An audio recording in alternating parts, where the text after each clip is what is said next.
നമസ്കാരം.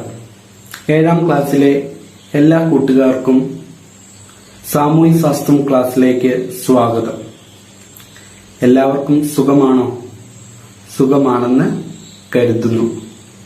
കൂട്ടുകാരെ, ഭൂമിയും ജീവലോകവും എന്ന പാഠഭാഗത്തെക്കുറിച്ച് നമ്മൾ പഠിച്ചു തുടങ്ങിയല്ലേ? കഴിഞ്ഞ ക്ലാസ്സിൽ ജൈവമണ്ഡലത്തിന്റെ ഏത് തലങ്ങളെക്കുറിച്ചാണ് ചർച്ച ചെയ്തത്?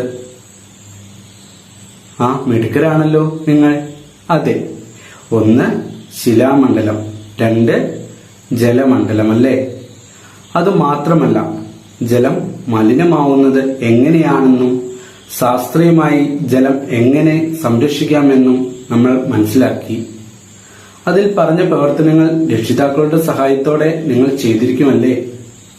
ഇന്ന് നമുക്ക് അടുത്ത മണ്ഡലമായ വായുമണ്ഡലത്തെക്കുറിച്ച് ചർച്ച ചെയ്യാം. നിങ്ങൾക്കറിയാമോ ഭൂമിയിൽ ജീവിക്കാൻ അത്യാവശ്യമായ ഘടകം ഏതാണെന്ന്? നമുക്കറിയാം അല്ലേ? വായു അഥവാ പ്രാണവായു. ഈ വായുമണ്ഡലത്തിൽ എന്തൊക്കെ വാതകങ്ങളാണുള്ളത്?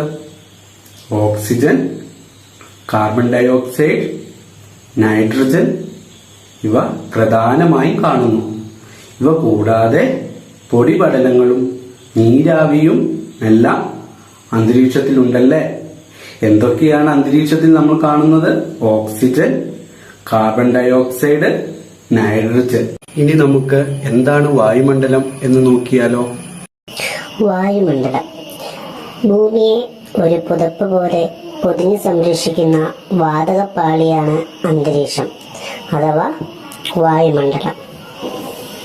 എന്താണ് അന്തരീക്ഷം അഥവാ വായുമണ്ഡലം എന്ന് കണ്ടുവല്ലേ? അടുത്തതായി വായുമണ്ഡലത്തിൽ അഥവാ അന്തരീക്ഷത്തിൽ എന്തെല്ലാമാണ് അടങ്ങിയിരിക്കുന്നത് എന്ന് നോക്കിയാലോ? അന്തരീക്ഷത്തിൽ കാണപ്പെടുന്നവ nitrogen, oxygen, carbon dioxide തുടങ്ങിയ വാതകങ്ങളും നീരാവിയും കൂടാതെ പൊടിപടലങ്ങളും അന്തരീക്ഷത്തിൽ കാണപ്പെടുന്നു. അടുത്തതായി നമുക്ക് അന്തരീക്ഷം കൊണ്ടുള്ള പ്രയോജനങ്ങൾ എന്തൊക്കെയെന്ന് നോക്കാം. അന്തരീക്ഷം കൊണ്ടുള്ള പ്രയോജനങ്ങൾ. സസ്യങ്ങൾക്ക് ആവശ്യമായ കാർബൺ ഡൈ ഓക്സൈഡ് ലഭിക്കുന്നത് അന്തരീക്ഷത്തിൽ നിന്നാണ്. മനുഷ്യന് ആവശ്യമായ ഓക്സിജൻ ലഭിക്കുന്നത് അന്തരീക്ഷത്തിൽ നിന്ന്. മഴ, മഞ്ഞ് തുടങ്ങിയ കാലാവസ്ഥ പ്രതിഭാസങ്ങൾ ഉണ്ടാകുന്നത് അന്തരീക്ഷത്തിൽ നിന്നാണ്. ഹാനികരമായ അൾട്രാവയലറ്റ്, ഗാമ തുടങ്ങിയ രശ്മിയിൽ നിന്ന് ഭൂമിയെ സംരക്ഷിക്കുന്നത് അന്തരീക്ഷമാണ് അഥവാ വായുമണ്ഡലം. ഇതെല്ലാമാണ് അന്തരീക്ഷം കൊണ്ടുള്ള പ്രയോജനങ്ങൾ.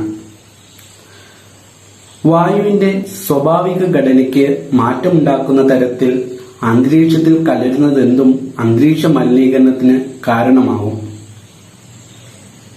അന്തരീക്ഷം എങ്ങനെയാണ് മലിനമാവുന്നത്? വായു മലിനമാവുന്നത് എങ്ങനെയാണ്? വായുവിന്റെ സ്വാഭാവിക ഘടനയ്ക്ക് മാറ്റമുണ്ടാകുന്ന തരത്തിൽ അന്തരീക്ഷത്തിൽ കലരുന്നതെന്തും അന്തരീക്ഷ മലിനീകരണത്തിന് കാരണമാകും. അപ്പോൾ എങ്ങനെയാണ് വായു മലിനമാവുന്നത് എന്ന് മനസ്സിലായില്ലേ? അങ്ങനെയെങ്കിൽ മനുഷ്യന്റെ എന്തെല്ലാം പ്രവർത്തനങ്ങളാണ് അന്തരീക്ഷം മലിനമാവുന്നത്?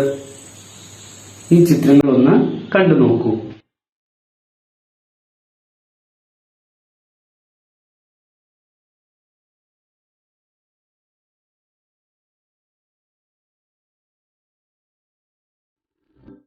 ചിത്രത്തിൽ നിന്ന് നിങ്ങൾക്ക് എന്തൊക്കെ മനസ്സിലാക്കാൻ സാധിച്ചു?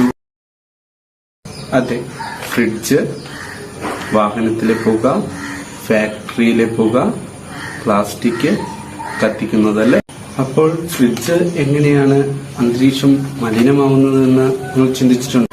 ഫ്രിഡ്ജ് പ്രവർത്തിക്കാൻ ഉപയോഗിക്കുന്ന ഗ്യാസിലെ വാതകം അന്തരീക്ഷത്തെ മലിനമാക്കുന്നു. അതിന് പറയുന്ന പേരാണ് ശീതീകരണി. അങ്ങനെയാണെങ്കിൽ അന്തരീക്ഷം മലിനമാവുന്നത് മനുഷ്യന്റെ എന്തെല്ലാം പ്രവർത്തനങ്ങൾ മൂലമാണെന്ന് നമുക്കൊന്ന് നോക്കിയാലോ? അന്തരീക്ഷം മലിനമാക്കുന്ന മനുഷ്യന്റെ പ്രവർത്തനങ്ങൾ: ശീതീകരണികളിൽ ഉപയോഗിക്കുന്ന വാതകങ്ങൾ, വാഹനങ്ങളിൽ നിന്നും പുറന്തള്ളുന്ന പുക, പ്ലാസ്റ്റിക് കത്തിക്കുമ്പോൾ ഉണ്ടാകുന്ന പുക, ഫാക്ടറിയിൽ നിന്നും പുറന്തള്ളുന്ന വിഷവാതകങ്ങൾ. ഇനി നമുക്ക് ഒരു കൗതുക വാർത്ത കേട്ടാലോ? ഓക്സിജൻ പാർലറുകൾ ജപ്പാനിലെ നഗരങ്ങളിൽ കുറെ വർഷങ്ങളായി നിലവിലുള്ള സംവിധാനമാണിത്. ഈ പാർലറിനുള്ളിൽ കയറുന്ന ഏതൊരാൾക്കും ശുദ്ധവായു ശ്വസിക്കാം. ഡൽഹി നഗരത്തിൽ അന്തരീക്ഷത്തിലേക്ക് ശുദ്ധവായു പമ്പ് ചെയ്യുന്ന കൂറ്റൻ യന്ത്രങ്ങൾ സ്ഥാപിച്ചിട്ടുണ്ട്. കൂട്ടുകാരെല്ലാം കൗതുക വാർത്ത ശ്രദ്ധിച്ചോ? നഗരഭരണകൂടം ഇത്തരം നടപടികളിലേക്ക് കടക്കേണ്ടി വന്നത് എന്തുകൊണ്ടായിരിക്കാം? അന്തരീക്ഷം മലിനമാവുന്നതുകൊണ്ടല്ലേ? ഇന്ന് നമ്മൾ എന്തെല്ലാം കാര്യങ്ങളാണ് പഠിച്ചത്? ഓർമ്മയുണ്ടോ? എന്താണ് വായുമണ്ഡലം, അല്ലേ? ഇവയുടെ പ്രാധാന്യത്തെക്കുറിച്ച് നമ്മൾ കണ്ടു. ഇവ എങ്ങനെ സംരക്ഷിക്കേണ്ട ആവശ്യകതയെക്കുറിച്ചും നമ്മൾ ചർച്ച ചെയ്തു. ഇനി നമുക്ക് ജൈവമണ്ഡലത്തിന്റെ പ്രാധാന്യം എന്താണെന്ന് നോക്കിയാലോ?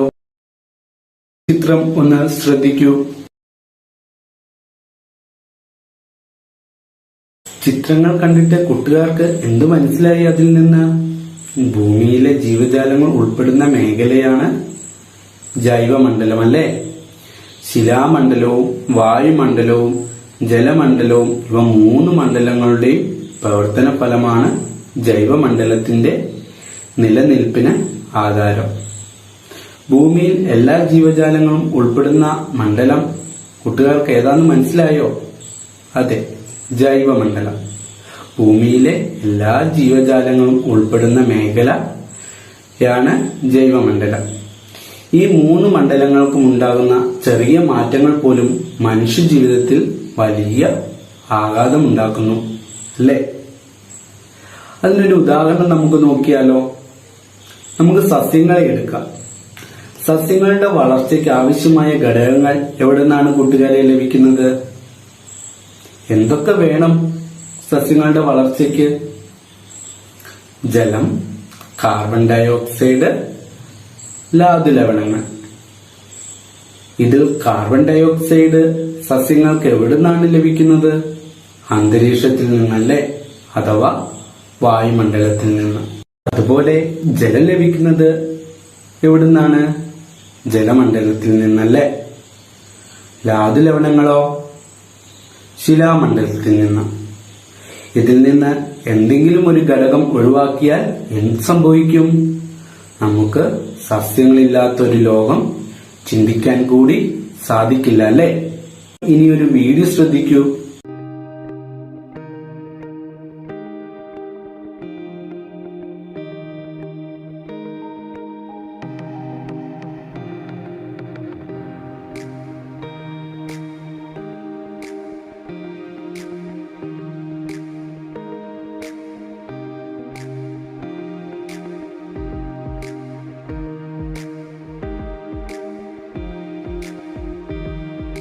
വീഡിയോ ശ്രദ്ധിച്ചല്ലോ എല്ലാരും? വീഡിയോ കണ്ടിട്ട് എന്തു മനസ്സിലായി? പറയൂ. അതെ, പ്രകൃതി ദുരന്തങ്ങൾ. പ്രകൃതി ദുരന്തങ്ങളാണല്ലോ നമ്മൾ കണ്ടത്. എന്താണ് പ്രകൃതി ദുരന്തം? പ്രകൃതി ദുരന്തങ്ങൾ പ്രകൃതിയിൽ സ്വാഭാവികമായി ഉണ്ടാവുന്നതും മനുഷ്യന്റെ ജീവനും സ്വത്തിനും കനത്ത നാശനഷ്ടങ്ങൾ ഉണ്ടാക്കുന്നതുമായ പ്രതിഭാസങ്ങളാണ് പ്രകൃതി ദുരന്തങ്ങൾ. അങ്ങനെയെങ്കിൽ കേരളത്തിൽ സാധാരണയായി നിങ്ങൾ കണ്ടിട്ടുള്ള ഒരു പ്രകൃതി ദുരന്തം ഏതാണ്? അതെ, ഉരുൾപൊട്ടൽ. ഈ ചിത്രങ്ങളൊന്ന് കണ്ടു നോക്കൂ.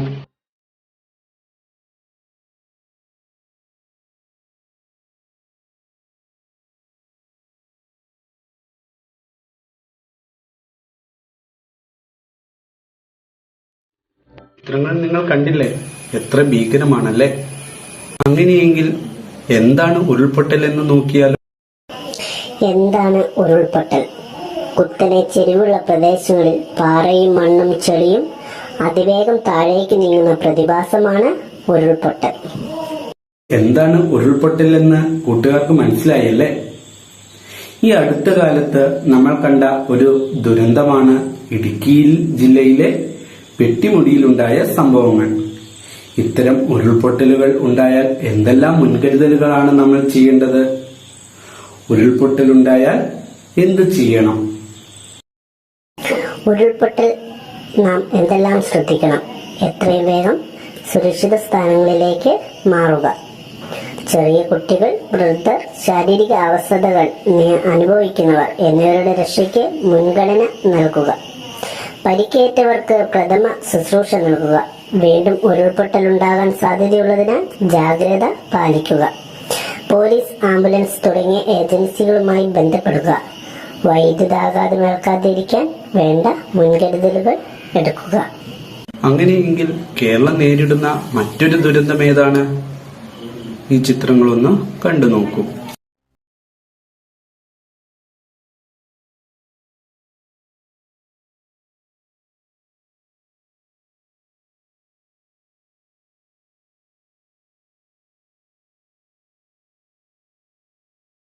നിങ്ങൾക്ക് എന്തു മനസ്സിലായി? അതെ, വെള്ളപ്പൊക്കം. എന്താണ് വെള്ളപ്പൊക്കം?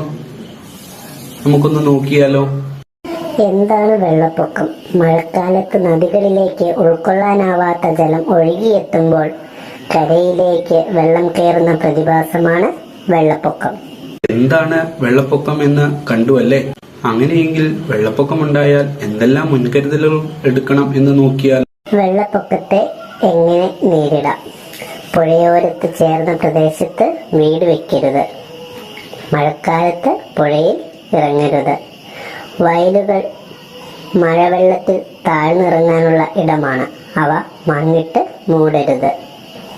തീരത്ത് താമസിക്കുന്നവർ മഴക്കാലത്ത് പ്രത്യേകം ശ്രദ്ധിക്കണം.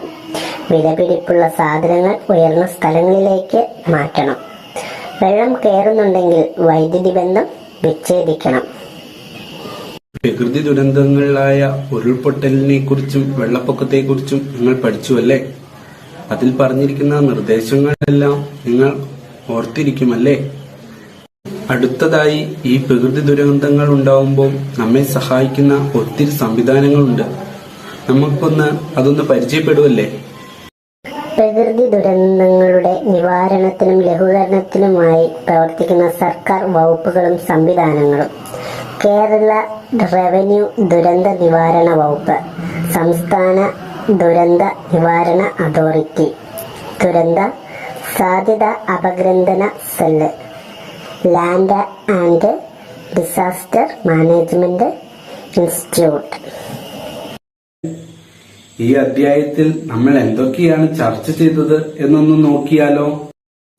ശിലാമണ്ഡലം, ജലമണ്ഡലം, വായുമണ്ഡലം എന്നീ 3 മണ്ഡലങ്ങളെയും ആശ്രയിച്ചാണ് ജൈവമണ്ഡലം നിലനിൽക്കുന്നത് എന്ന് മനസ്സിലാക്കി.